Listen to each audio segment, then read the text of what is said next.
Vamos con el siguiente método dentro de los strings y es split. Split es una palabra en inglés que en español significa división y que nos va a permitir hacer dividir el string según el separador que le indiquemos, ¿ok? ¿Y dónde vamos a indicar el separador? Pues dentro de sus paréntesis, ¿ok? Para hacer uso de él, vamos a escribir del lado izquierdo el string, luego añadimos el punto, seguida de ello el método y entre paréntesis, como primer valor vamos a pasar el separador y como segundo valor vamos a pasar el límite, es decir, la cantidad de veces que querramos dividir de acuerdo al separador, ¿ok? Este último valor del límite es opcional. Si no le entendiste muy bien al concepto y a su forma de uso, vamos a hacer un ejemplo. Me ubico en mi código, vuelvo a agregar el comentario, agrego una variable, después mando a consola mi variable, guardo y ahí lo tenemos. Ahora aplico el método y como separador voy a pasar la letra E. Guardo y observa que en consola me mandó una lista de palabras en la cual la primera es est, la segunda la letra T con un espacio al inicio, la tercera y la cuarta. Ahora, ¿cómo se generaron estas 4 palabras? Fácil. En mi string, cada vez que se encontraba una letra E dentro, se partía mi texto y seguía continuando. Volví a encontrar otra E, se partía el texto y continuaba. Y así hasta llegar a la parte final. Por defecto, dentro de mi texto se encontraron 3 E, lo cual generó 4 textos. Ahora, si yo quiero que nada más me genere 2 divisiones y no todas las que encuentre, paso el segundo parámetro, que es indicar el límite de veces que yo quiero que divida a mi texto. Si yo guardo, observa que en consola tengo únicamente 2 divisiones, ¿vale?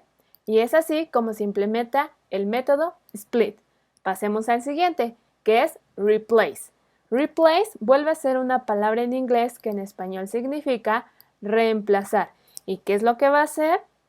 Reemplazar un texto dentro de un string por otro, ¿ok? ¿Y de qué manera lo vamos a hacer? Primero ubicamos al string junto con el punto, después el método y dentro de sus paréntesis vamos a pasar 2 parámetros. El primero va a ser el texto original, es decir, que existe dentro del string, y como segundo valor vamos a pasar el texto que lo reemplaza. Hagamos un ejemplo. Vuelvo a agregar mi comentario, agrego una variable, después lo mando a consola. Guardo. Correcto. Ahora voy a cambiar la palabra PHP por JavaScript utilizando el método. Abro paréntesis y como primer parámetro paso el texto que existe dentro del string y que voy a cambiar, el cual es PHP. Agrego una coma y paso el string que lo reemplaza.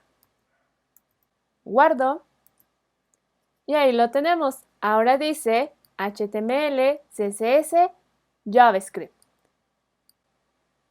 Pasemos al siguiente método, que es includes.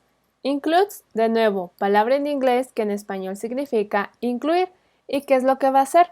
Regresarnos un true o un false indicando si una palabra existe o no dentro del string.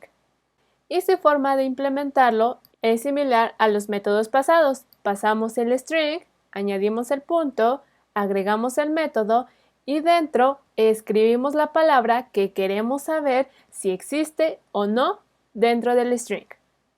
Vamos al ejemplo. Después del console voy a agregar mi comentario y voy a hacer uso de la variable que se encuentra aquí arriba. Así que voy a mandar a consola la variable, guardo, correcto. Ahora voy a preguntar si dentro de mi string está la palabra CSS. Guardo y en consola aparece true, es decir, que la palabra CSS sí está dentro de mi variable.